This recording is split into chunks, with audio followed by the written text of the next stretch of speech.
Borda updates. And congrats sila ng Sparkle dahil nominate sila sa 38 Star Awards for Television. Kay Barbie Fortes ay Best Drama Actress for Pulang Araw. At kay David Licao naman ay Best Drama Actor for Pulang Araw. Ngayon pa lang congrats na. Saka ito pa for BP Choice Award.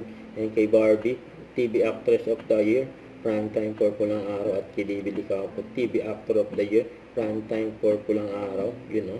Wagi sila David Licao po at Pulang Araw sa 10 Platinum Estallion. Si David ay Best Primetime Drama Actor for Pulang Araw. Congrats. Saka sa Pulang Araw, Best Primetime Drama Series at Socially Relevant TV Series. Sa akin, dinanalo si Barbie. Saka ito pa, yung Kapuso Photo Wall nila Barbie at David. Kaya yung mga nakahanay, mga Kapuso Star.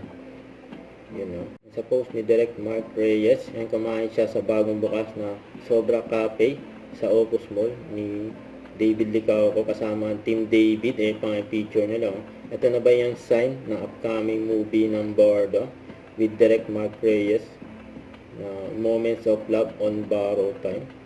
Malay nyo, malay natin lahat. Ito na yun. Abangan na lang.